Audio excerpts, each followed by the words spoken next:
Baik, di minggu lalu saya sudah bahas tentang BUMN, latar belakangnya. Karena mesti ada BUMN, urgensinya apa, kebutuhannya apa ya. Pada saat itu saya cerita tentang kebutuhan kebutuhan akan intervensi atau peran serta negara dalam mensejahterakan rakyatnya, karena ternyata kebutuhan masyarakat, kebutuhan seiring perkembangan. Tapi siklus itu ternyata muter terus ya. Pada awalnya kehadiran negara itu dibatasi hanya sekedar jadi wasit saja, menjamin semua berjalan sesuai dengan aturan main gitu. Tapi ternyata dalam perkembangannya kalau hanya menjamin berdasarkan aturan main, nggak fair gitu, nggak bisa ngejar. Kalau diserahkan kepada mekanisme pasar, maka hukum itu ternyata bisa tanda petik bisa kejam gitu ya. Dari sisi hukum nggak dilarang, tapi dari sisi keadilan itu mencederai keadilan masyarakat gitu. Sehingga ada satu wilayah-wilayah tertentu, misalnya teman-teman, ada satu wilayah di mana ada satu konglomerasi besar, ada korporasi besar yang sampai di wilayah pemerintah daerah setempat itu sudah membuat aturan larangan bagi perusahaan untuk membeli tanah di wilayah di kabupaten atau kota tertentu itu. Kenapa? Karena kalau lihat kemampuan finansial dari korporasi tadi, itu satu wilayah dibeli semua pun bisa. Dibeli semua pun bisa satu wilayah itu. Ya. Nah, tapi ternyata hal-hal seperti ini bisa diakali tanda petik ya. Karena kita ada rezim korporasi, perusahaan ini bikin anak. Kan terpisah, anak kan induknya terpisah kan. Jadi anak-anak ini beli bentuk pabrik-pabrik lagi. Jadi dia bikin perusahaan yang sama tapi atas nama anaknya. Atau bikin PT lagi dan seterusnya dan seterusnya. Ternyata kalau hanya mendasarkan pada aturan hukum saja, keadilan nggak sejalan terkadang. Jadi hukum dan keadilan itu tidak selalu sejalan ternyata. Hukumnya begitu, law as it is, tapi belum law as it should be. Hukum yang seharusnya itu belum. Nah, termasuk juga dalam bidang ekonomi. Di satu sisi ketika ada sektor-sektor yang menggiurkan bagi swasta untuk masuk, tapi ada kalanya sektor-sektor tertentu yang swasta nggak akan mau. Gitu. Swasta nggak akan mau. Kenapa? Nggak profitable. Nggak menguntungkan. Swasta kan pertimbangannya untung rugi. Kalau ngapain bisnis kok rugi kan gitu. Kecuali untuk hal-hal tertentu yang memang sifatnya untuk jangka panjang ya. Ada penugasan dan lain sebagainya. Nah, oleh karenanya kehadiran BUMN itu dalam rangka itu awalnya.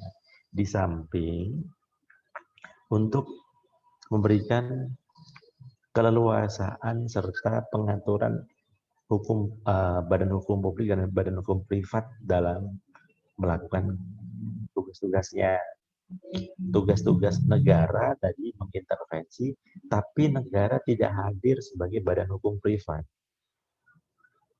Maksudnya begini, saya udah kasih contoh kemarin yang Karahabodas itu.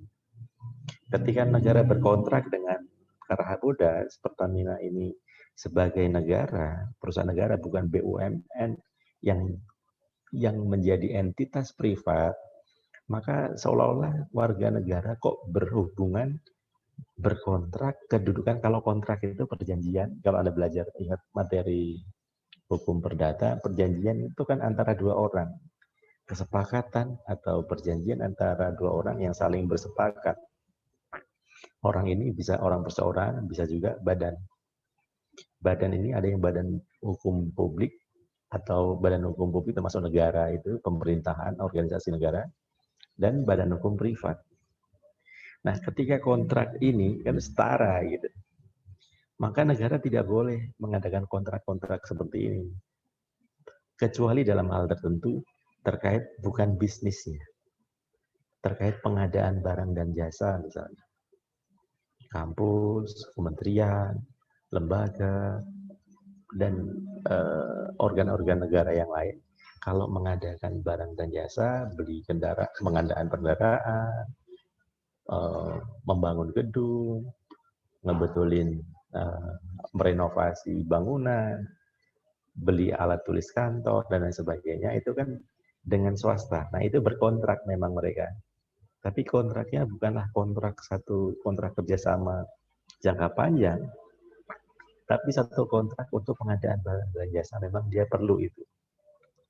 Tapi bukan dalam rangka untuk menjalankan bisnis, menjalankan perusahaan.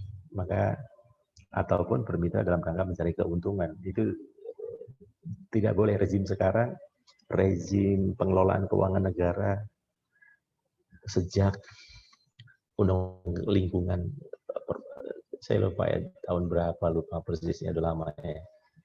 Sehingga dalam pemberian izin pengelolaan hutan itu sudah tidak lagi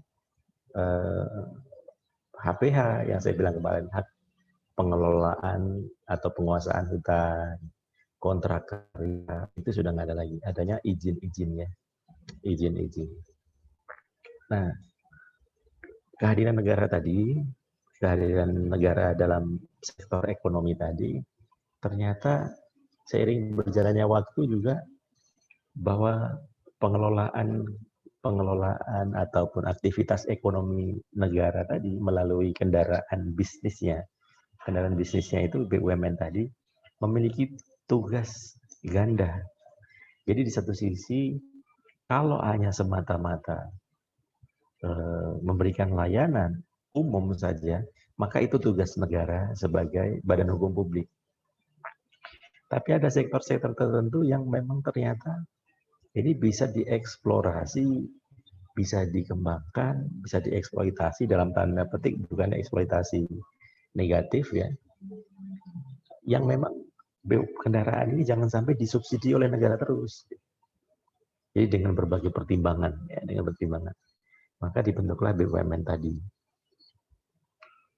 Nah, BUMN tadi dalam menjalankan tugas dan fungsinya dibekali dengan peraturan perundang-undangan, karena ternyata selama ini kalau BUMN 100% dimiliki oleh negara, kemudian pengelolaannya hanya sifatnya memberikan layanan umum saja, ternyata nggak kondusif juga. Artinya pengelolaannya akan boros. Gitu. Ya.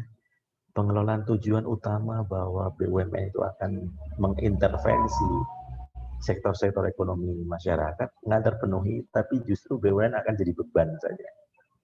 Kalau cukup hanya memberikan layanan umum, ngapain saya bikin perusahaan? Maka perusahaan tadi juga kalau memang bisa menguntungkan, ya jadi sumber penerimaan negara baru, gitu. Termasuk dalam pelaksanaan pasal 33 Undang-Undang Dasar 45 gitu, terkait soal penguasaan atas sumber-sumber kekayaan alam yang menguasai hidup orang banyak. Nah, sumber-sumber kekayaan alam tadi kan harus dimanfaatkan. Nah, oleh karenanya pemanfaatannya pun tidak bisa sembarangan.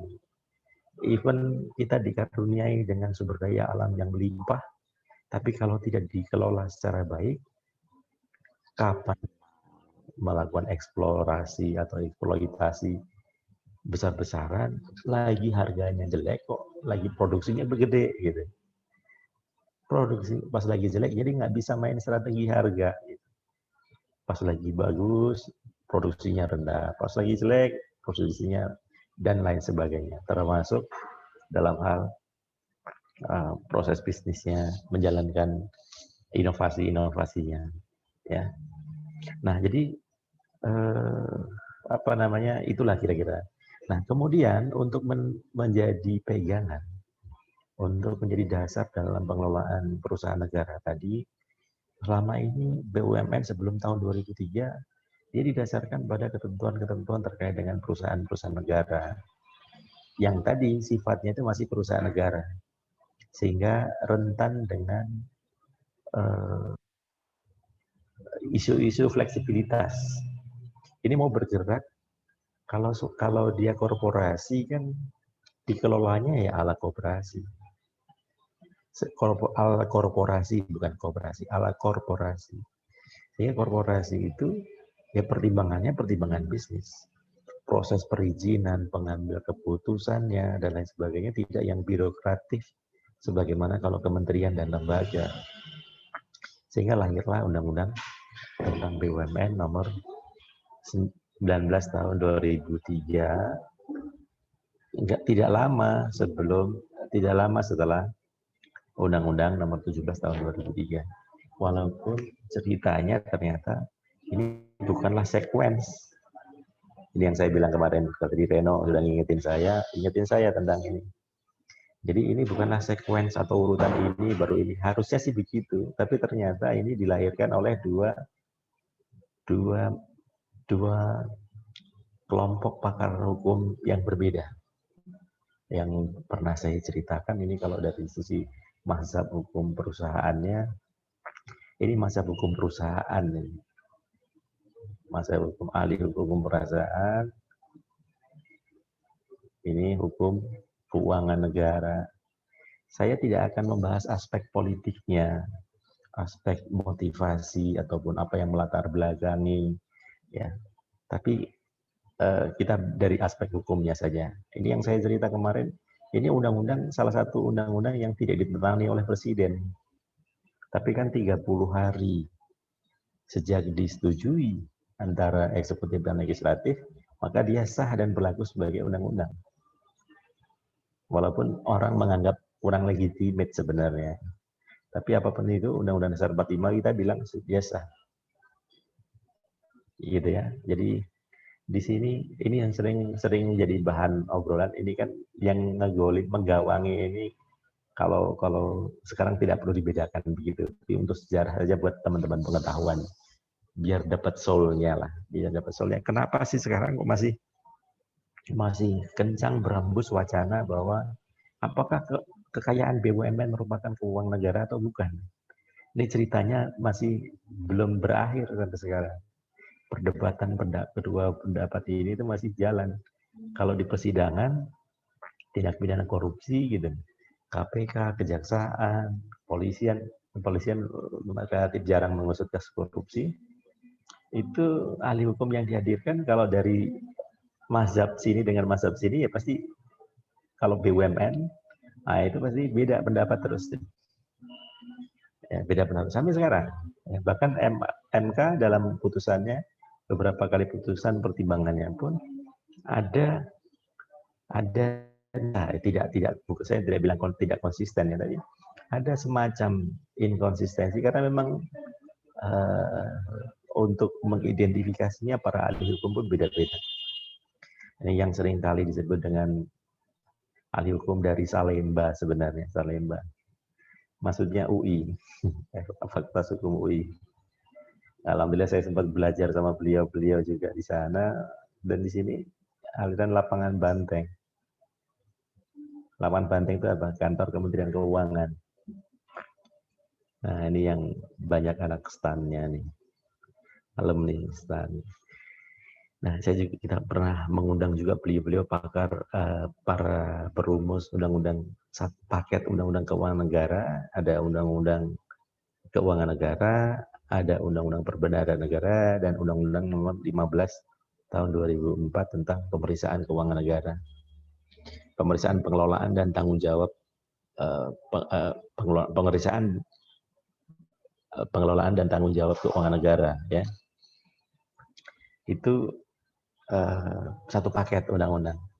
Dan kita pernah menghadirkan beliau para perumusnya, setidaknya kita dapat bayangan, gambaran kenapa nuansanya beda antara pengaturan di Undang-Undang Nomor 19 Tahun 2003 dan Undang-Undang Nomor 1 Tahun. Padahal ini harusnya anaknya gitu. Ini undang-undang anaknya ini. Tapi kok kata yang di sini, ini anak kok melawan sama bab ibunya. Karena ini dia bilang bahwa termasuk keuangan negara adalah kekayaan yang dipisahkan pada BUMN, perusahaan negara atau perusahaan daerah. Itu keuangan negara. Tapi di sini, karena kita berlaku prinsip-prinsip korporasi, maka keuangan BUMN atau hasil BUMN bukanlah keuangan negara. Bentuk keuangan negara, penyertaan negara, uang negara di BUMN itu sebatas seperti pemegang saham biasa. Jadi bukti saham-saham itu apakah bisa dibilang misalnya nih, Jeremy punya saham di Unilever. Apakah bisa dibilang pabriknya Unilever itu miliknya Jeremy? Salesnya cabang di seluruh Indonesia, bahkan di seluruh cabang dia di Indonesia misalnya. Apakah milik Jeremy? Enggak. Jeremy punya saham bahwa dia punya kepemilikan atas Unilever, iya. Sebatas saham yang dimiliki itu saja.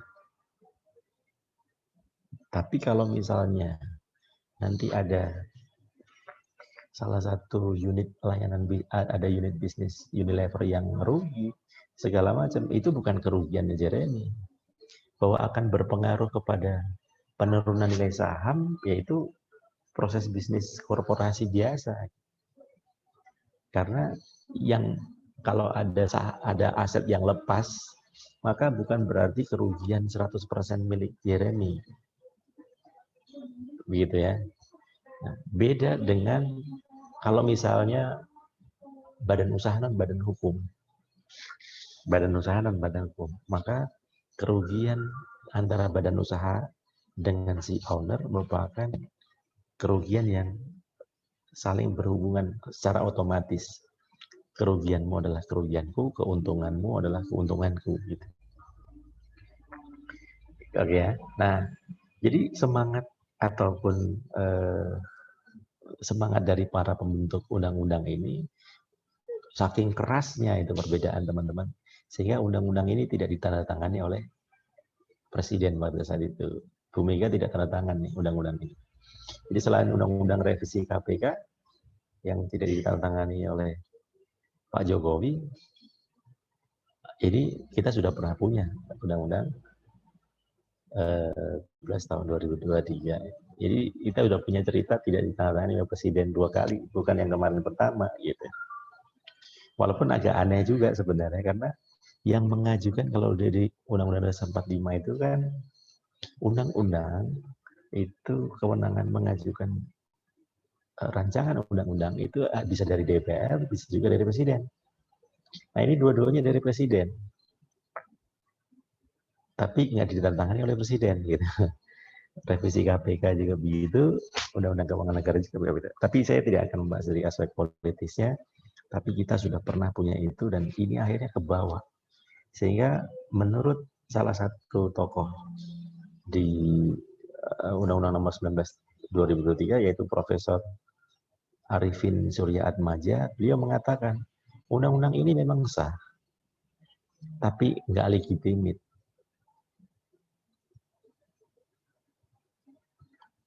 Jadi beda ya, legal, sah, dengan legitimate itu beda.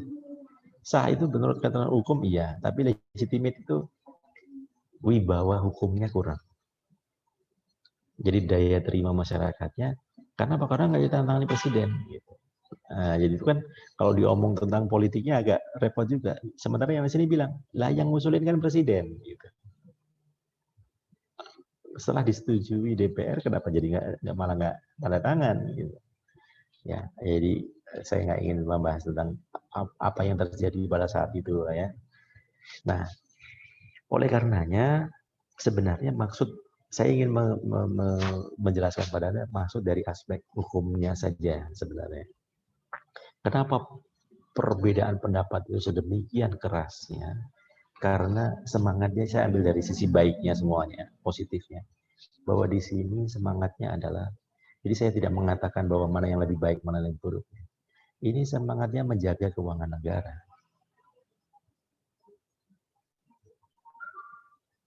Kalau ini optimalisasi penerimaan, optimalisasi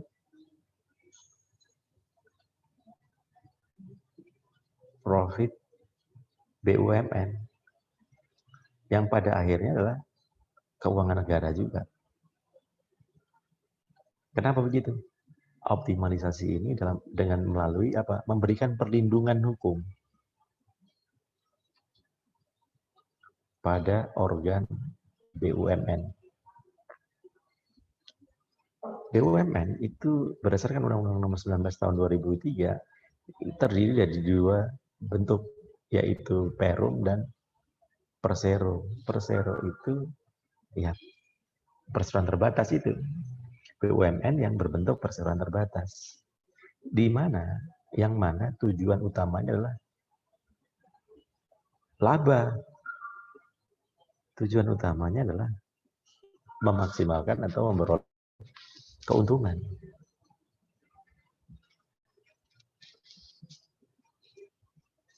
Menyediakan barang berupa tinggi dan mengejar keuntungan untuk meningkatkan nilai.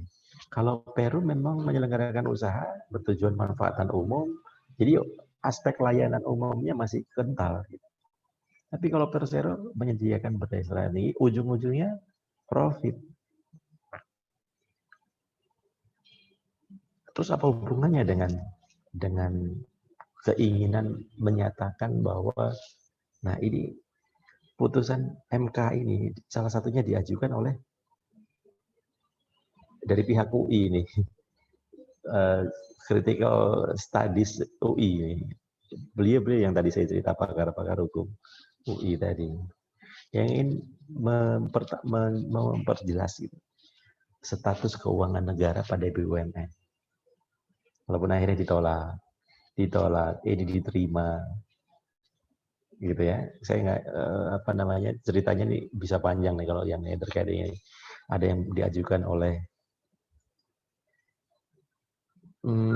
Forum Hukum BUMN, ada yang pernah diajukan juga oleh mantan Direktur Utama PLN, Pak Edi siapa, Pak Edi Setiadi atau siapa, saya lupa namanya. Pak Edi siapa ya? Mantan Direktur PLN yang di proses pidana korupsi oleh KPK atau Kejaksaan Agung, saya lupa, kayaknya KPK. Nah, jadi semangatnya itu tadi begitu. Kenapa? Karena kalau BUMN dibebani tugas untuk memaksimalkan laba, maka yang namanya sehingga dia dibentuk dipilih badan usahanya sebagai Persero, maka berilah kewenangan dia untuk berimprovisasi dalam menjalankan perusahaan berdasarkan hukum bisnis.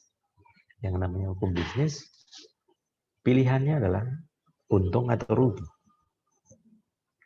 Untung kecil, sedikit, atau besar, atau rugi. Pilihannya kan gitu. Namanya juga resiko bisnis. Bukan berarti bahwa kalau tidak melakukan sesuatu itu tidak rugi. Jadi doing nothing pun itu kerugian yang sesungguhnya. Jadi kalau tugasnya adalah maksimalisasi profit, tapi dia tidak melakukan aktivitas bisnis, maka itu kerugian yang paling besar. Bahwa ketika dia memilih satu tindakan korporasi, pengelolaan, kemudian rugi, maka itu resiko bisnis. Tapi kalau dia karena takut rugi, kemudian tidak melakukan apapun, yaitu kerugian yang sesungguhnya dari badan usaha yang didirikan untuk mencari keuntungan. Gimana dia bisa untung kalau dia melakukan apapun? Nah, itu yang banyak dialami direksi dan dewan komisaris dalam mengelola BUMN. Kenapa? Karena kalau kami rugi karena status keuangan negara tadi pada BUMN, maka kalau kerugian yang kami timbulkan tadi, itu kami seolah-olah siap-siap diterkam oleh Undang-Undang Pemberantasan Tindak Pidana Korupsi. Kenapa? Karena kerugian BUMN merupakan kerugian negara. Sebagaimana diatur pasal dianggap masuk dalam kualifikasi pasal 2 dan pasal 3 Undang-Undang Pemberantasan Tindak Pidana Korupsi. Sehingga para direksi dan organ-organ BUMN tadi ngerasa ini kami ini seperti kuda pacuan yang dicambuk untuk lari kencang, tapi ekor kami atau kaki kami diikat. Kenapa? Karena di saat yang lain bebas. Nah, misalnya dalam case ini, bank-bank tertentu dia bebas melakukan hapus buku dan hapus tagih atas kredit macet. Tapi kami nggak boleh, sehingga likuiditas kami terganggu. Artinya performa saya lupa itu namanya, perbandingan soal terkait likuiditas ini intinya.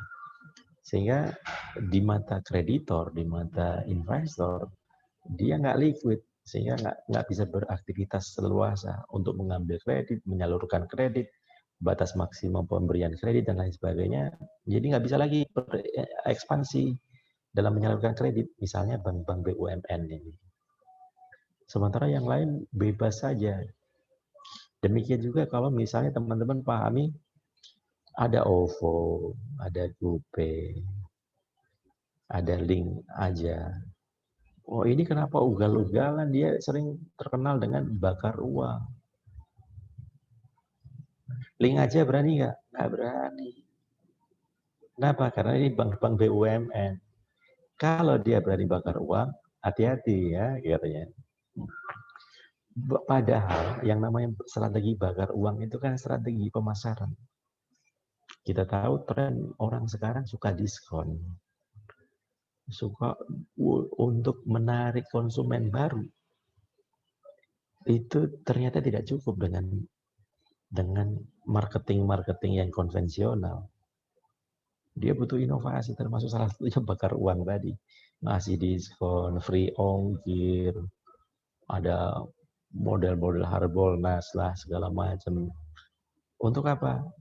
Ya buktinya ternyata sukses itu, tapi link aja kenapa kalah dengan e-wallet yang lain? Ataupun perusahaan fintech, karena dia nggak berani. Kenapa? Karena kalau sampai strategi tadi gagal, maunya kan berhasil, tapi kalau ternyata sudah bakar uang, ternyata konsumen nggak bertambah, pelanggan nggak bertambah, itu kan rugi. Nah, rugi ini masuk kategori kerugian negara. Nah, gimana saya berimprovisasi kalau dikit-dikit salah, nanti kalau saya di penjara. Maka itulah kira-kira yang menyebabkan bahwa udah serahkan, begitu sudah kekayaan negara dipisahkan, maka itu anggap itu merupakan bukan lagi milik negara hanya berupa sahamnya saja. Terlebih case yang berkembang lagi adalah soal anak BUMN. Ini negara.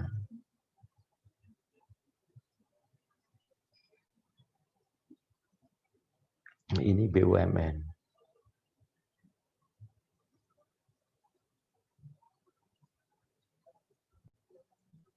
Ini anak BUMN.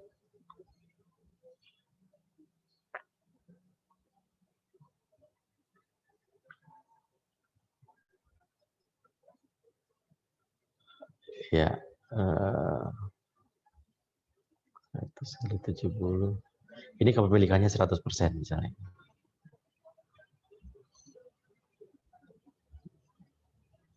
Ini 70%. BUMN kan syarat kepemilikannya 51% ke atas. Gitu ya. Jadi ini kepemilikan 100%. BUMN punya kepemilikan saham di anaknya 70%. Ini namanya punya kepemilikan tidak langsung 70%. Masih masuk kategori BUMN nggak? Harusnya masih. Ya, harusnya masih. Tapi berdasarkan undang-undang BUMN, dia nggak masuk kategori BUMN lagi. Dengan kata lain, anak BUMN mau bilang, saya bukan keuangan negara lagi loh. Itu 70%. Apalagi kalau nanti ini kepemilikannya 30%, 20%, 10%. Apakah ini keuangan negara atau bukan? Nggak mudah kan jadinya. Gitu. Nah, jadi isu seperti ini penting sekali dalam rangka untuk menentukan sebenarnya, dan itu sudah berapa kali diajukan ke Mahkamah Konstitusi. Terakhir, protes terkait privatisasi anak dari Pertamina. Judicial review diajukan oleh Serikat Pekerja Pertamina. Saya lupa perkara nomor berapa ya, belum lama ini ya. Ya, intinya terkait dengan itu, seputar itu. Nah, jadi berdasarkan Undang-Undang BUMN, anak BUMN bukanlah BUMN, karena yang namanya BUMN itu kepemilikannya secara langsung. Nah, oleh karenanya perdebatan terkait dengan status keuangan negara, ujung-ujungnya sebenarnya terkait dengan kewenangan negara juga untuk melakukan pengawasan. Boleh nggak BUMN dan anak BUMN diaudit oleh BPK? Kenapa? Karena keuangan negara. Nah, dia bilang enggak, apalagi anak gitu. Kami kan bukan negara. Yang BUMN bilang kami kan bukan keuangan negara. Keuangan negara yang dipisahkan gitu katanya. Apalagi anak. Di Undang-Undang BUMN kami bukan anak. Bukan BUMN, karena anak BUMN bukanlah BUMN. Jadi bukan keuangan negara.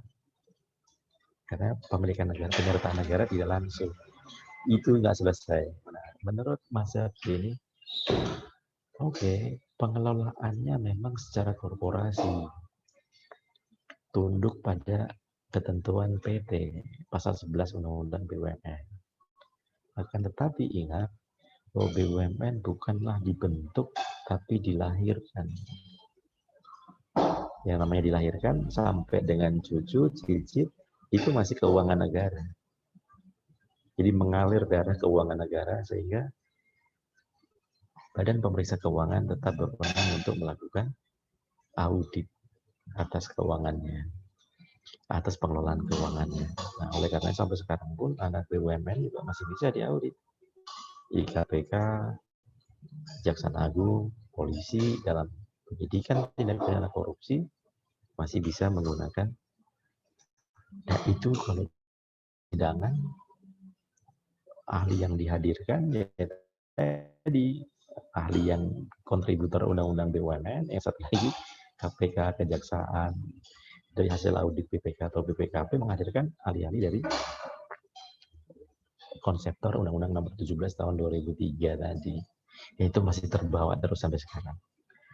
Ya, itu yang kemarin kekurangan materi yang kemarin terkait dengan status keuangan negara. Dan ini terbukti dari beberapa putusan MK yang memang dalam pertimbangannya pun banyak ahli yang dihadirkan. Ya begitu, beda-beda. Ya. Tapi yang sekarang ini berlaku bahwa kepemilikan negara, bahwa penyertaan negara pada BUMN itu sebatas saham yang dimiliki, penyertaan yang dimiliki, tapi tidak menghentikan status kepemilikan negara atas BUMN itu sebagai keuangan negara, yang oleh karenanya instrumen atau organ negara dalam melakukan pengawasan termasuk BPK itu masih berwenang. Itu pendapat MK sampai dengan saat ini. Termasuk, nah waktu pada saat perdebatan itu dari BPK pun dihadirkan. Dari BPK ketika ada judicial review terkait dengan bahwa aset BUMN bukanlah keuangan negara. Ya, jadi pertanyaan pada saat itu adalah, kalau bukan negara, punya negara, terus punya siapa? Nah, BPK sendiri juga bilang, kami ini juga nggak bodoh gitu. Yang dikit-dikit kalau ada kerugian negara langsung kami sampaikan kerugian bisnis itu kerugian negara, kemudian jadi indikasi bahwa setiap kerugian negara itu memenuhi kualifikasi sebagai tindak pidana korupsi. Enggak, kami juga ngerti unsur-unsurnya. Sepanjang Anda rugi, nah ini sama dengan materi UPT kemarin, sepanjang tidak terpenuhi syarat-syarat timbulnya atau berlakunya piercing the corporate veil, maka Anda nggak perlu bertanggung jawab. Tapi yang perlu dipahami ya, kalau piercing the corporate veil konteksnya hukum perusahaan kemarin, itu yang mengajukan gugatan, itu pemegang saham. Oke, pemegang saham. Dia merasa rugi, kenapa? Karena nilai sahamnya anjlok, terdelusi, atau bahkan hangus. Kenapa? Karena pilot likuidasi. Dia melihat ini kesalahan ada di direksi atau dewan komisaris. Maka dia bisa mengajukan gugatan sampai ke harta pribadinya. Nah, kalau dalam konteks pengelolaan keuangan negara, yang menggugat, yang mempermasalahkan adalah negara. Bahwa kesalahan tadi cukup dibayar dengan ganti rugi,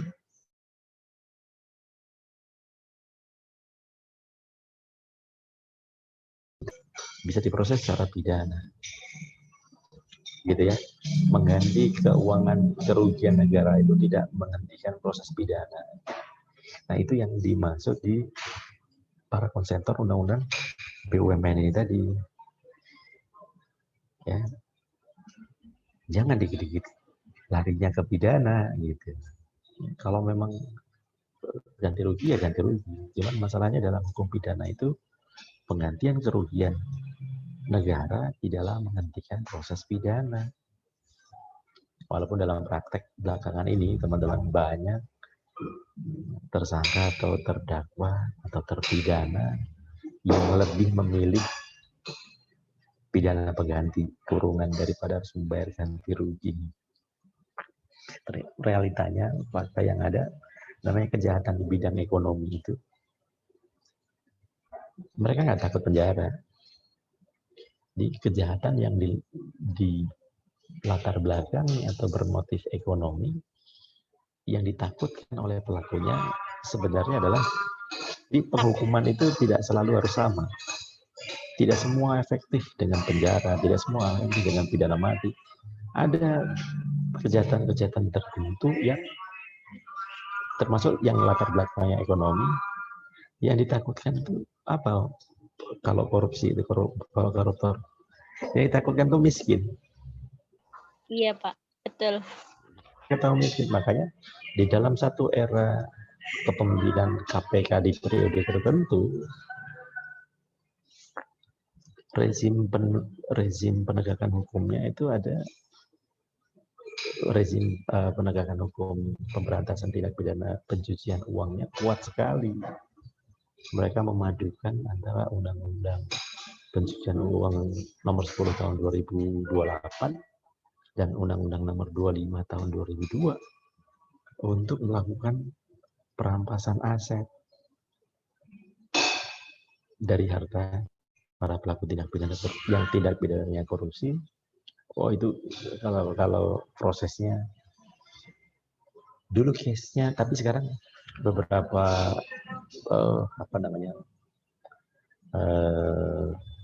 aliran penegakan hukum di KPK sudah beda mazhabnya ya dalam memandang tentang pemberantasan tindak pidana pencucian uang. Kalau di periode beberapa periode yang sebelumnya ada yang menganut mazhab itu. Dulu case yang pertama digunakan itu case-nya mantan Kakor Lantas Polri, Pak Joko Susilo. Nah, itu test case yang pertama. Kemudian seterusnya diikuti dengan yang berikutnya. Oke, saya nggak akan bahas itu. Sekarang kita lanjut ke bahwa status keuangan negara pada BUMN tadi dalam perkembangannya untuk mengidentifikasi apakah tindakan direksi atau dewan komisaris dalam melakukan pengawasan atau memberikan nasihat kepada direksi sudah berjalan sebagaimana mestinya atau tidak. Kalau Anda kaitkan dengan kondisi piercing the corporate veil yang kemarin, setidaknya Anda sudah bisa pahami dalam konteks korporasi murni sebagai badan hukum privat dan dalam konteks BUMN yang ada yang berpendapat bahwa ini privat murni. Sehingga kalau memang ada kerugian, ya kerugian diselesaikan secara keperdataan. Jangan dibawa ke ranah korupsi. Nah, kira-kira itu perdebatannya. Ya, kalau ada pertanyaan silakan. Nah, kemudian untuk BUMN dan BUMD dan BLU, ini slide-nya ada semua, Anda baca ya. Apa sih dasar pembentukan BUMD, BLU? Teman-teman waktu belajar hukum keuangan negara kan sudah tahu apa itu kementerian dan lembaga. Jadi urutannya begitu. Secara normatif bentuk-bentuk layanan negara, layanan pemerintah itu melalui kementerian dan lembaga. Satuan perangkat kerja yang organ-organ, kalau kita menggunakan pemegang kekuasaan negara menurut trias politikanya Montesquieu kan ada yudikatif, legislatif, yudikatif. Ada pemegang kekuasaan eksekutif, yudikatif, dan legislatif. Walaupun kita tidak menerapkan trias politika secara murni. Masih ingat ya? Kalau trias politika itu kan pembagian kekuasaan negara. Kalau di kita tidak dibagi 100 full. Kita distribution of power, bukan separation of power, tapi distribution of power. Buktinya apa? Buktinya eksekutif masih juga memiliki kewenangan untuk menyelesaikan tindakan-tindakan yang bersifat yudikatif. Eksekutif ikut memiliki kewenangan untuk membentuk undang-undang. Padahal harusnya kan legislatif. Legislatif dan yudikatif masih dilibatkan presiden ketika mau memberikan gerasi, amnesti, abolisi, rehabilitasi. Itu artinya harusnya kewenangan presiden, tapi masih minta pendapat legislatif ataupun yudikatif. Jadi bentuk distribusinya seperti itu, bukan pembagian murni. Ya. Nah, jadi bentuk layanan yang utama, yang umum oleh negara adalah ini, yang tadi tugas-tugasnya yang sifatnya kebutuhan dasar, kemudian diperlukan adanya badan usaha yang tujuannya mencari profit, yang ujungnya profitnya sih untuk negara juga.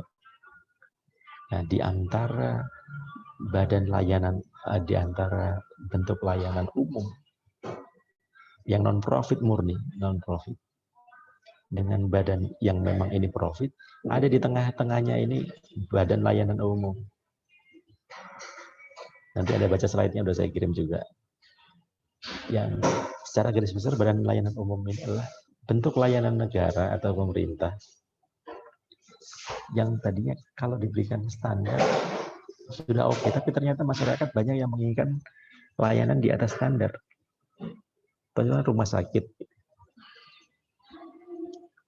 Kalau pemerintah menghadirkan layanan rumah sakit kelas 2, misalnya kelas 3, oke, cukup. Tapi ternyata masyarakat banyak yang menginginkan upgrade kelas. Saya mau menambah kelebihan biaya, kelebihan layanan. Sehingga contoh-contoh sejarahnya badan layanan umum itu ada Rumah Sakit Cipto Mangunkusumo, ada RS Karyadi. Kalau Anda perhatikan, layanan mereka nggak kalah dengan layanan swasta. Padahal itu rumah sakit pemerintah. Kalau dulu di awalnya, jauh sekali layanan-layanan di rumah sakit itu, ya, layanan rumah sakit. Jadi sekarang sama swasta pun sudah nggak kalah. Salah satunya karena tadi layanan dasar itu sudah dari pemerintah semua. Anda tinggal, kalau Anda belajar cost accounting, itu Anda tinggal main di variable cost-nya. Tambahan variable cost-nya bebankan kepada konsumen atau pasien tadi. Dan mereka sanggup membayar itu. Kalau enggak ya ambil layanan dasar. Nah kira-kira begitu semangatnya. Sehingga kalau ditanya, BLU apakah termasuk badan hukum yang profit oriented atau non profit? Jawabannya bukan dua-duanya. Kalau profit oriented itu BUMN, BUMD. Kalau non profit ya pemerintah ini. Kalau BLU apa? Bukan non profit, bukan profit, tapi not for profit.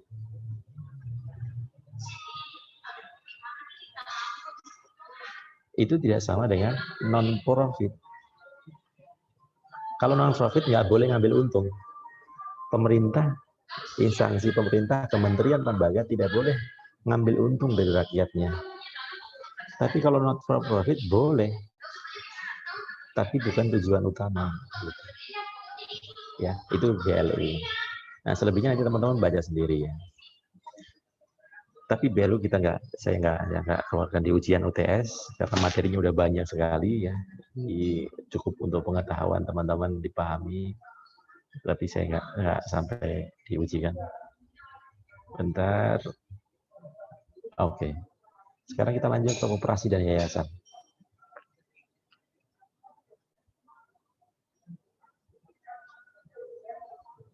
Koperasi dan yayasan.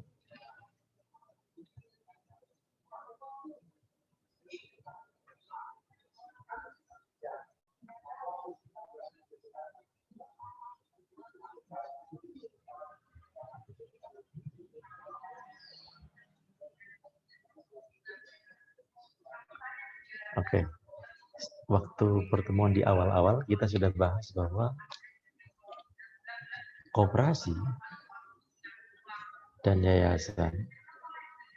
Koperasi itu kan sebagai salah satu badan hukum ya. Rahpesan selain PT dan yayasan. Kalau firma, CV, Persekutuan Perdata, dia kan bukan badan hukum. Dan dia juga badan usaha. Badan usaha. Kalau yayasan, dia badan hukum, tapi bukan badan usaha.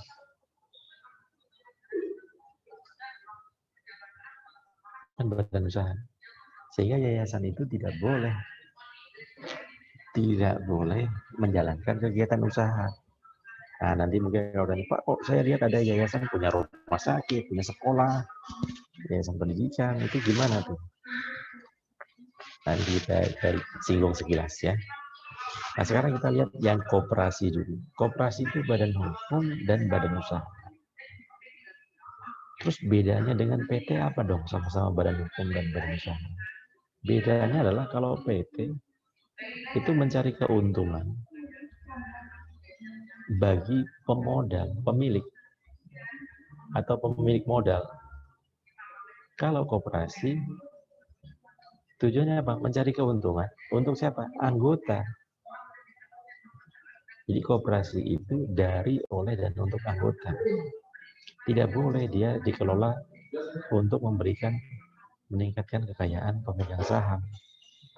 Makanya Undang-Undang Koperasi tahun 92 ini sudah lama banget nih, sudah saatnya diubah. Nah, ini tambahan satu lagi, Undang-Undang Cipta Kerja ya. Saya sudah kopikan sedikit tentang pengubahan, perbedaan. Makanya tahun 2012 diundangkanlah Undang-Undang Nomor 17 tahun 2012 tentang perkoperasian. Tapi umurnya cuma setahun, dibatalkan oleh Mahkamah Konstitusi. Kenapa dibatalkan? Karena tadi nuansanya, semangat seperti PT, memberikan laba atau memaksimalkan profit bagi pemegang saham, bagi pemodal. Padahal koperasi itu tidak boleh dikelola seperti PT. Sehingga kalau kita lihat pembagian SHU PT Koperasi itu bukan kepada siapa yang punya simpanan wajib, simpanan pokok. Paling tinggi, tidak. Tapi pembagian SHU harus didasarkan pada apa? Harus adil sebanding dengan besarnya jasa usaha dari tiap-tiap anggota. Jasa usaha, bukan simpanan anggota. Contoh, misalnya ada koperasi simpan pinjam. Ini ada Unggul sama Bonita. Sama-sama jadi anggota koperasi. Unggul karena sering pinjam duit ke koperasi, yang dimana dia juga jadi anggotanya. Dia kan bayar angsuran pokok plus bunga. Sementara Bonita nggak pernah pinjam duit ke koperasi. Entah karena duitnya udah banyak, atau pinjam ke bank yang lain. Bonita nggak pernah ada kontribusi, nggak ada jasa usaha ke koperasi. Maka nanti pada saat pembagian SHU, jatah SHU-nya Bonita hanya proporsi atas simpanan wajib dan simpanan pokok dari yang dimiliki Bonita pada koperasi itu. Sementara Unggul selain dari aspek kepemilikan simpanan wajib, simpanan pokok, dan simpanan sukarela dari pada koperasi tadi, juga atas jasanya, karena dia banyak melakukan penyimpanan, banyak melakukan pembayaran bunga ke sana. Demikian juga saya selalu mengatakan begini nih teman-teman, ngomongin koperasi di kampus kita gitu. Saya bilang, ayo sekarang saatnya bikin. Cuman momentumnya, dulu pernah ada mahasiswa yang lagi nanya, ngobrol-ngobrol, ayo sini saya bantu dari aspek nanti legalnya kita diskusikan. Sekarang ini momentum yang pas. Nah, teman-teman juga nanti mungkin di kantor atau di organisasinya bisa tuh. Kenapa saya bilang momentumnya pas? Saya di benak saya tuh begini. Banyak orang yang belum memahami bahwa koperasi itu ya dari anggota oleh anggota untuk anggota tadi. Dan sekarang saya bilang momentum pas karena dengan di era kemajuan teknologi, sistem digitalisasi ataupun sistem ekonomi digital sekarang ini memungkinkan itu bisa dilaksanakan dengan baik. Sekarang ini kalau saya punya koperasi, David punya koperasi, ikut koperasi, David beli buku, beli di kampus ya, ada beli jaket alma mater di kampus, koperasi kampus.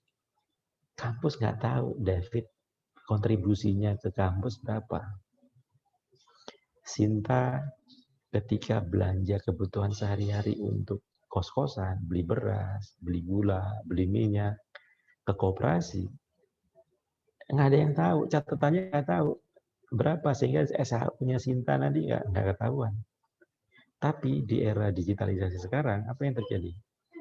Pakai kartu mahasiswa, pasangin chip, sistem poin. Jadi anggota akan ngerasa, mending saya belanja di koperasi saya deh, harganya mahal dikit daripada minimarket, tapi kan keuntungannya untuk saya juga nanti. SHU-nya kan gede saya, itu kan milik saya. Itulah semangat dari koperasi yang disebut dengan dari anggota, oleh anggota, untuk anggota. Jadi ngapain saya belanja jauh-jauh, mending saya belanja ke toko saya sendiri. Nah itu yang coba nuansa itu, semangat itu hilang di Undang-Undang Nomor 17 tahun 2012. Makanya nggak dihapus, dicabut oleh, karena dimungkinkan ada orang titip modal dan keuntungan dihitung dari modal yang dititipkan tadi. Wah, jadi PT. Nah, intinya semangatnya MK mau bilang, kalau Anda mau bisnis murni, profit oriented, bikinlah PT. Jangan pakai pura-pura berkedok koperasi. Ini yang disebut dengan alter ego. Kalau konteksnya hukum PT kemarin ya. Pelajari baik-baik ya tentang alter ego ya. Nah, kemudian, untuk pembahasan, kita nggak boleh ngasih kisi-kisi ujian. Ya, dosen itu nggak boleh ngasih kisi ujian. Tapi setidaknya karena materinya ada banyak, bahwa materi bagian mana yang perlu dipelajari dengan baik, nanti saya sampaikan hari Sabtu. Ya, saya sampaikan hari Sabtu. Nah, jadi kembali ke yang tadi, koperasi itu semangatnya seperti itu. Kemudian terkait dengan apa namanya? Ini sejarah-sejarah, kemudian bedanya hanya untuk pengetahuan saja, nggak usah dihafalin yang begini-begini. Ya, nanti hari Sabtu deh saya tunjukin yang perlu Anda pahami dengan baik, gitu ya, sehingga nanti muncullah penjelasan-penjelasan yang baik dalam mengerjakan soal. Tidak hanya di materi ini, materi yang lain juga teman-teman, cara mengerjakan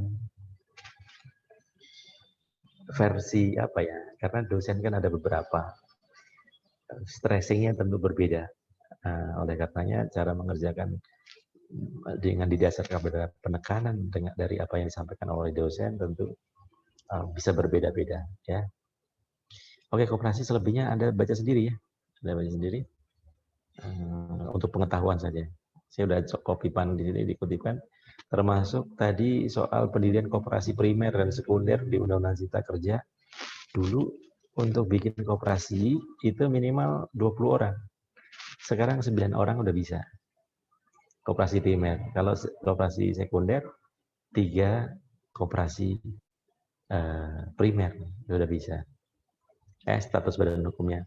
Untuk bikin koperasi itu notarisnya tidak semua notaris ya. Notarisnya harus notaris yang memang terdaftar ya di Kementerian Koperasi. Sekarang Kementerian Koperasi dan UMKM ya. Jadi notaris yang kalau bikin PT, perseroan, komanditer, firma dan persekutuan perdata kan bisa notaris semua ya. Tapi untuk koperasi harus notaris yang terdaftar. Tentu notaris biasa pun kalau mendaftar ya bisa saja gitu.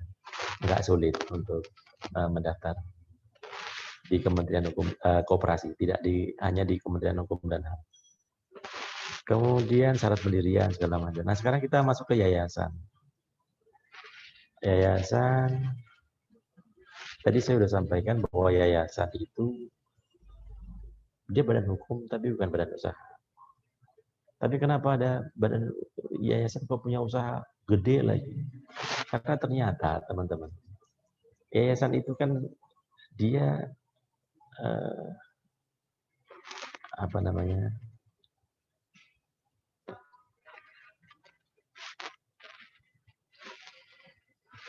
Jadi kalau ditanya yayasan itu ruang lingkup ataupun bidang usaha, bidang kegiatan yang boleh dilakukan itu hanya 3 hal saja, yaitu sosial, keagamaan, dan kemanusiaan.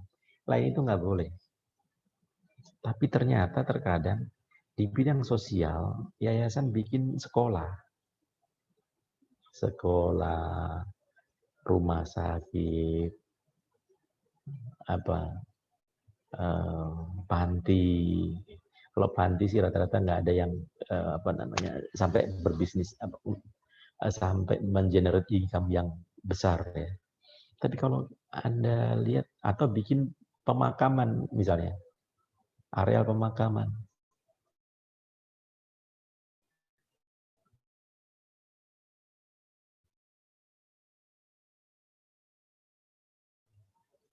Tanahnya, menghibahkan si pendirinya, pembina, pengurus, pengawas gitu ya. Biasanya pembina ini dari pendiri ya. Sudah menghibahkan, kemudian ternyata masyarakat menyambutnya rata-rata untuk antusias. Di luar bayangan. Di luar bayangan, animonya tuh luar biasa. Ada yang dari Surabaya di sini. Saya dari Surabaya. Nah, saya kan pernah cerita ya, ngajak ini nanti tanggal 22 itu ada kakak tingkatmu, ada yang untuk diklat penilai di salah satu Pemda lah, satu Pemda yang baru wisuda kemarin tuh, ada yang kita mau ajak untuk jadi asisten trainer, mumpung jarak jauh kan. terkait penilaian. Apa namanya, di Surabaya dulu sebelum ini ada waktu melakukan penilaian juga sempat ada dilema. Ada satu yayasan pendidikan yang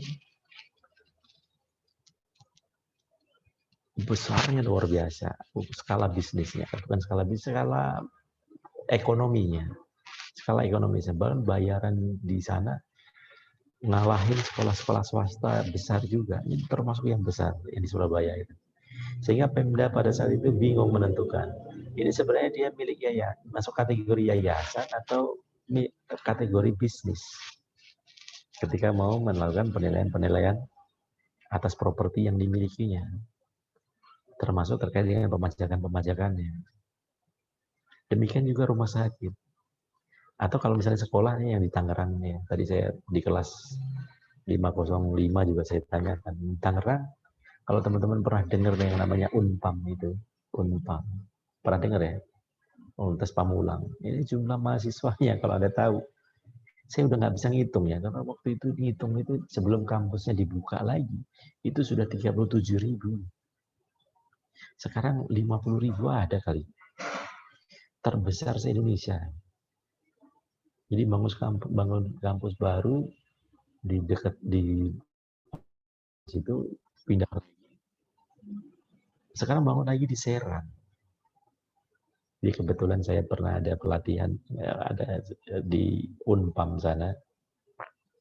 Ini cerita ini nggak penting. Tapi saya ingin menunjukkan yang cowok, saya nggak tahu di toilet cewek itu suka ada yang coret-coret nggak sih? Di toilet cewek, di toilet cowok nih, ada coretan di tembok. Siapa yang dari Bandung? Sini siapa yang dari Bandung? Ada yang dari Bandung? Nggak ada, Pak. Beberapa waktu yang lalu ada mural di Bandung itu di jembatan gitu. Ada tulisan, pernah baca di medsos nggak? Dapatnya medsos itu? Yang tulisannya di bawah jembatan layang atau apa, ada graffiti atau tulisan Bandung itu, saya lupa kata persisnya ya, tapi kira-kira begini, kurang lebih. Bandung, kota yang diciptakan saat Tuhan tersenyum. Gitu. Tahu maksudnya? Saya tahu ya. Artinya dia ingin memuji keindahan Bandung. Bahwa Tuhan menciptakan Bandung itu saat tersenyum, artinya dengan indah. Kita membayangkan kalau manusia, Tuhan bukan manusia tentu ya. Tapi sifat-sifat bahwa kalau pas lagi senang, happy kan kita karya kita tuh indah gitu kira-kira. Nah, sama, saya baca di toiletnya Unpam. Aduh, saya kok lupa nama pendiri Unpam. Saya lupa namanya. Toiletnya itu tulisannya begitu. Dia menganalogikan Pamulang tercipta ketika Pak siapa ya namanya? Pendirinya Unpam. Pak itu tersenyum. Kenapa? Karena Pamulang sendiri jadi hidup. Ekonominya itu hidup sekali, ramai. Karena seputaran kampus mahasiswa yang ribuan tadi itu menggerakkan ekonomi Unpam. Berawal dari apa? Yayasan. Saya nggak akan komentar bagaimana yayasan itu dikelola, apakah pembina, pengurus dapat keuntungan dan segala macam. Saya ngomong aturannya. Jadi pembina yang biasanya berasal dari pendiri, itu tidak boleh ngambil keuntungan. Dapat gaji pun nggak boleh. Kenapa? Karena undang-undang yayasan bilang, kalau mau nyari untung, jangan pakai kedok yayasan. Jangan pakai nama yayasan. Jujur-jujur saja, kalau mau ngambil untung, kalau sosial keagamaan, kemanusiaan, ya sosial kemanusiaan. Jangan mau nyari untung pakai nama belas kasihan. Jangan untung yang pakai nama seolah-olah mulia. Gitu. Kalau untung saja, mulia saja. Kira-kira begitu. Message dari undang-undang yayasan. Sehingga tidak boleh, termasuk kalau misalnya, sayang banget ya, memang sih niatnya awal ikhlas segala macam. Tapi kok kalau ini keuntungan yang besar begitu. Masa sih saya nggak dapat apa-apa? Kan namanya manusia begitu, suka tergoda. Manusia begitu. Kemudian ya udahlah saya pasang saudara saya, maka nggak boleh pasang saudaranya, keluarganya untuk menerima gaji dan lain sebagainya. Kemudian melaksanakan pengurusan yayasan secara langsung penuh. Dia harus mengurusi langsung, baru boleh menerima gaji. Memang terlibat langsung, tidak hanya nama dipinjam gitu. Itu pun tidak boleh yang terafiliasi dengan pendiri, pembina, pengawas. Kapan itu terjadi, maka nggak boleh. Dan ini ada sanksinya, ancamannya pidana. Jadi kalau pendiri, pengurus, pembina yang terjadi pendiri tadi, mengambil gaji atau menerima keuntungan dari yayasan, maka itu masuk kualifikasi pidana di undang-undang. Terus gimana Pak? Yayasan kalau sudah telanjur? Nah, kebanyakan yayasan yang tadinya semula bikin sekolah, kemudian rasanya kok nggak fair juga nih. Memang ada unsur nggak fair juga. Kalau gede banget dan ternyata profitable, akhirnya banyak yang membentuk PT. Jadi yayasan dimungkinkan, dibolehkan yayasan untuk bikin badan usaha.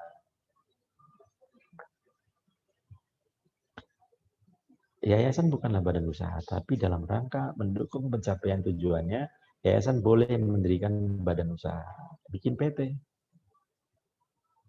Saya lupa persisnya, kalau nggak salah 25% ya. Tapi tidak boleh melebihi penyertaan modal tadi. Tidak boleh melebihi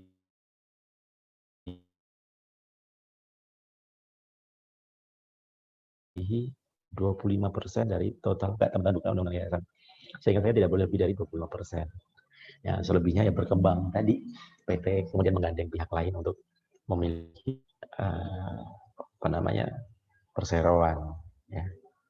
Oke, jadi saya rasa begitu teman-teman untuk materi kita hari ini. Ditambah lagi teman-teman nanti bisa lihat selengkapnya, silakan dibaca untuk pengetahuan, karena untuk materi ujian yayasan saya nggak ngambil, nggak ada, hanya pengertian saja. Sudah sampai masuk ke sini. Termasuk kalau dilikuidasi, nggak boleh tuh hasil likuidasi kembali ke pendiri, itu nggak boleh. Pokoknya udah selesai, Anda serahkan, Anda hibahkan ke yayasan, itu selesai harta Anda. Nggak ada hubungannya dengan si menghibahkan tadi. Sehingga kalau dilikuidasi ternyata masih ada aset yang berdasarkan keputusan pengurus, pembina, yang biasanya diisi pendiri tadi ya, maka pengawas, maka kalau dihentikan ataupun karena dilikuidasi karena sebab yang lain, ternyata masih ada harta yang bisa dibagi, maka bisa dialihkan ke siapa? Ke yayasan yang tujuannya sama, atau badan hukum lain yang kegiatan usahanya sama. Tidak harus yayasan. Kalau tidak, ya ke negara.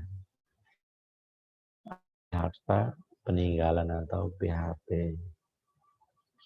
Oke, saya rasa begitu teman-teman untuk materi kita hari ini. Kita masih ada waktu.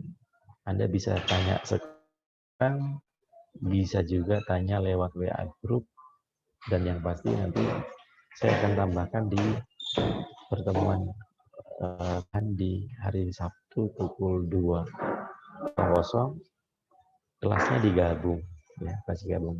Untuk teknis ruang Zoom-nya nanti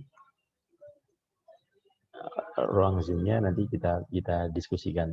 Kita koordinasi Reno dengan Andisya, tolong didiskusikan. Ya, saya mau pesen akun Zoom lagi. Kalau kelas ini ada yang biasa pesan akun Zoom, tolong saya dibantu dong. Saya dipesenin tapi akun Zoom-nya ternyata salah pesen gitu. Dulu kan unlimited waktunya. Sekarang kok saya pesan akun Zoom, waktunya terbatas 40. Kita pernah pakai kalau salah ya. Jadi gimana ya? Salahnya di mana ya? Jadi kalau misalnya ada yang bisa bantuin, boleh tuh. Nanti saya yang beli gitu. Tapi saya nggak tahu caranya. Belum dibeliin pas di semester lalu aman gitu, unlimited. Sekarang kok jadi cuma 40 menit. Oke ya, ada pertanyaan untuk materi dari pertama sampai dengan akhir, atau disiapkan nanti di hari Sabtu juga nggak apa-apa ya. Sabtu silakan ditanyakan.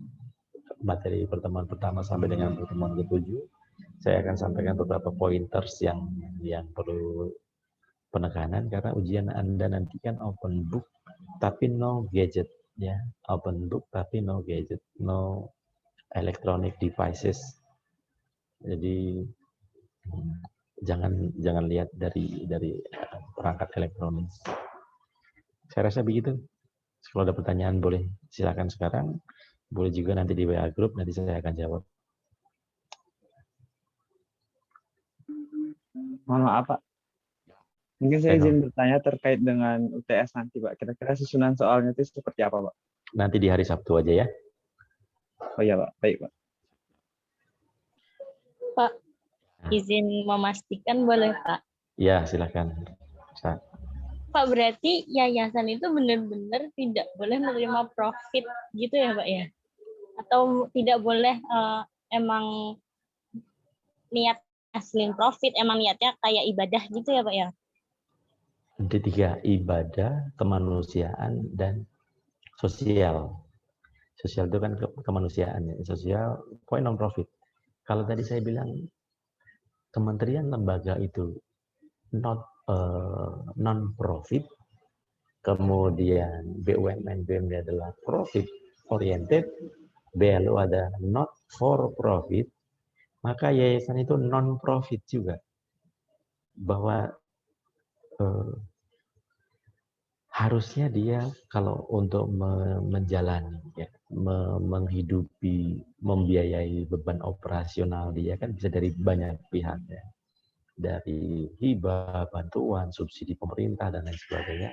Plus dia menjalankan kegiatan usaha melalui badan usaha. Jadi harusnya, tapi dalam prakteknya kan begini, yang bisa saya sampaikan itu begini. Seringkali peraturan perundang-undangan lahir belakangan setelah praktek atau proses bisnis itu sudah berlangsung, gitu, ya. Jadi undang-undang yayasan itu hadir setelah sebelumnya yayasan sudah ada, selama ini begitu, gitu. Jadi menghentikan sesuatu yang sudah dimulai kan susah, ya. Nah, jadi itu yang terjadi. Saya yayasan tapi gede banget, ngalahin swasta murni, ada PT bikin lembaga pendidikan, tapi ternyata lebih mahal yang yayasan, untungnya lebih gede lagi. Rasanya nggak mungkin kalau hanya untuk operasionalisasi yayasan, ya. Tapi saya nggak mau bahas itu tentang yang yayasan sebut tadi. Tapi kalau bisa dibuktikan bahwa pendiri, pembina, atau pengawas yayasan menerima gaji atau keuntungan dari yayasan, itu masuk kualifikasi pidana. Jadi kalau ditanya berdasarkan undang-undang PT, boleh nggak? Jawabannya non profit, bukan not for profit seperti BLU, bukan. Non, nggak boleh. Tapi karena dia kan butuh operasional untuk menjalankan yayasan, dia dimungkinkan perlu dana, kan? Maka dia diperbolehkan bikin perusahaan. Jadi kalau mau ngambil keuntungan dengan cara membentuk perusahaan. Itu ya, Syah. Oh, baik, Pak. Saya boleh minta ulang dijelasin nggak, Pak, yang tadi yayasan bisa jadi PT, bisa berubah jadi PT gitu, Pak? Bentuk, bukan berubah, membentuk PT. Jadi yayasan bikin PT.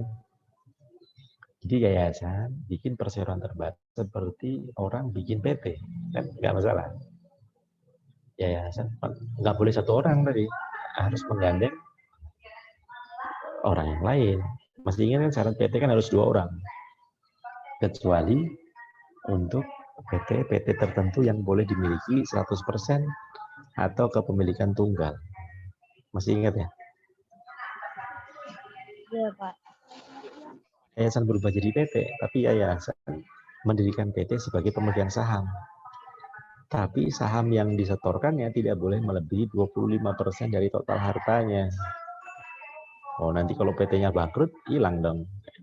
Itu kira-kira, makanya dibatasi tidak boleh lebih dari 25%. Oke, yang lain ada pertanyaan? Gimana, Sa? Cukup? Terima kasih, Pak. Oke. Ada yang lain?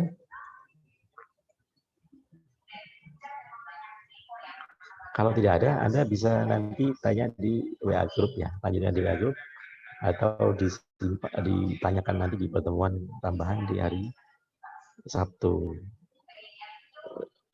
Sabtu siang. Ya, oke. Saya rasa ada pertanyaan lagi. Saya akhiri, sampai ketemu hari Sabtu pukul 2 siang. Selamat selamat siang, udah masuk selamat siang. Wabarakatuh. Sampai ketemu ya hari Sabtu. Terima kasih, Pak. Terima kasih, Pak. sama-sama. Terima Ya, kasih. sama-sama.